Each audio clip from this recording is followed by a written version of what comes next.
Praise lord sisters, ఈ రోజున Bible క్లాస్ని మనం ప్రారంభించుకున్నాము. ఆదికాండము 1వ అధ్యాయము 1వ వచనము. ఆదియందు దేవుడు భూమి ఆకాశములను సృజించెను. రే తమ్ముడు, చర్చికి టైం అయింది, వెళ్దాం పదా. సరేనక్క వెళ్దాం.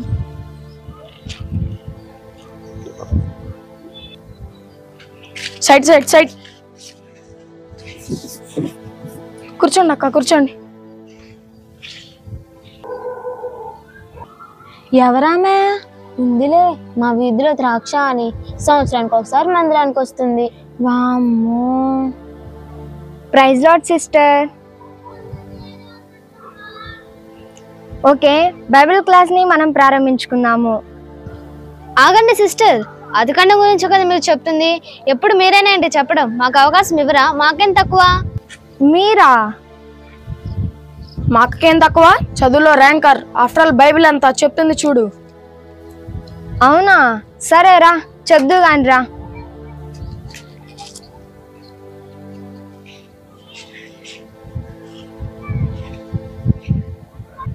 Hello, mike testing. Mike testing అదేంటి? హల్లెలూయా అనాలి కదా. వాస్తవానికి మనం ఎడ్యుకేషన్లో అయినా నాలెడ్జ్లో అయినా వండర్ఫుల్. ఆఫ్టర్ ఆల్ ఈ బైబిల్ ఎంత నా దృష్టిలో ఎంతో చిన్న సబ్జెక్ట్. ఏంటి చిన్న సబ్జెక్టా? పెద్దలు కూడా చెప్పలేకపోతున్నారు. నిజంగానే చెప్తుందంటావా? ఏం చెప్తుందో చూడు. ఆదికాండము 1వ అధ్యాయము 1వ వచనము. ఆదియందు దేవుడు భూమి ఆకాశములను సృజించెను. ఆదియందు దేవుడు భూమి ఆకాశములను సృజించెను.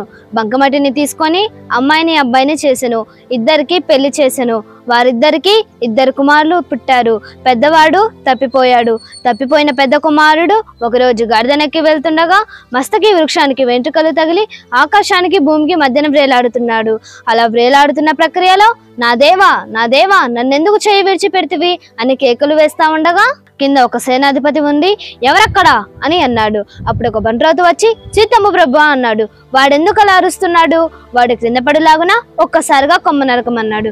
వాడు కొమ్మ నరకగా కింద పడ్డాడు. కింద పడి ముక్కలుగా అయ్యి చెల్లా చెదురు అయ్యాడు. మిగిలిన ముక్కలు ఎత్తగా 12 గంపలాయను. ఈ చిన్ని వాక్యం మన హృదయంలో నీరు గట్టి ఫలింపజేయను గాక.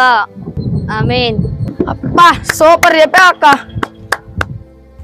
పాత నిబంధనలో మొదలుపెట్టి కొత్త నిబంధనకు వచ్చింది. What a knowledge. బంగమట్టిని తీసుకొని అమ్మాయిని అబ్బాయిని చేశాడా? అదేం భాష? కయ్యను గాడిదనెక్కాడా? What a knowledge. నేను చెప్పానా, అప్పుడప్పుడు మందిరానికి వస్తే ఇలానే ఉంటుంది. బ్రేలాడింది ఎవరి గురించి చెప్తుంది? ఒకడు కొమ్మ నరకడం, ఇంకొకడు కింద పడి ముక్కలు అవ్వడం. ఏం జ్ఞానమో. కర్మ. Shut up your mouth. ఏంటి వాక్యం చెప్పడం? ముక్కలు ఎత్తింది మనిషివా లేకపోతే ఇంకేమన్నానా?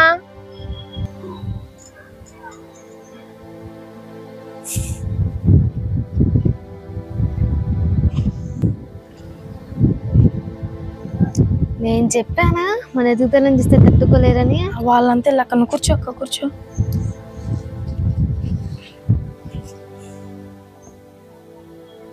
బంకమట్టిని తీసుకొని అమ్మాయిని అబ్బాయిని చేశాడన్నావే, దాని వివరణ సిస్టర్ మౌనిక చెప్తుంది చూడు.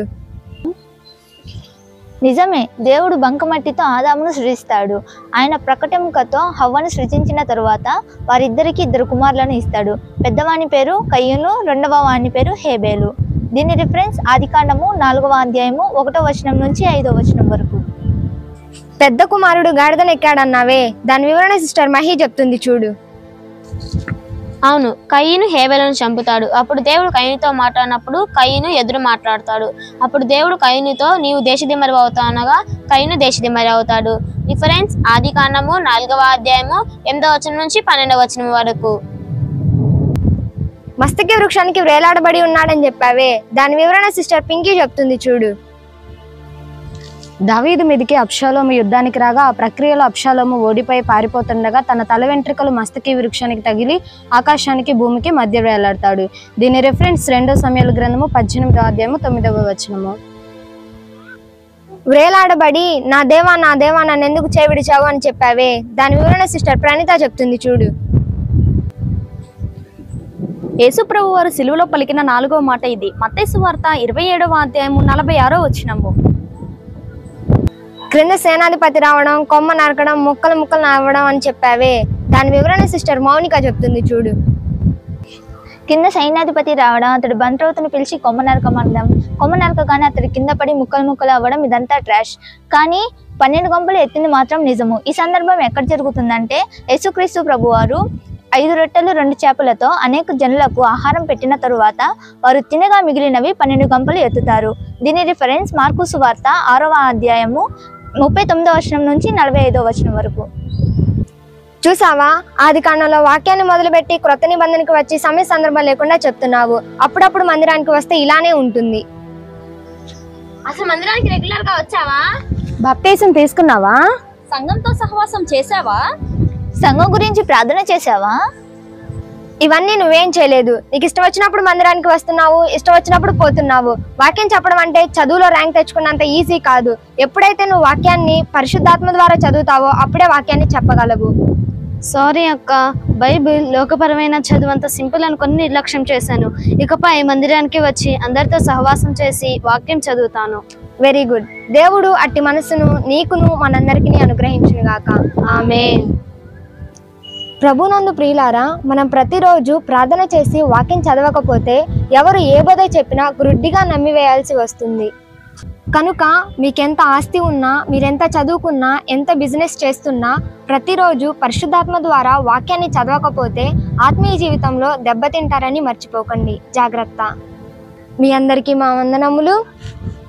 కాబట్టి ఈ ఛానల్ని సబ్స్క్రైబ్ చేయండి, లైక్ చేయండి, కామెంట్ చేయండి, షేర్ చేయండి. అందరికీ వందనములు.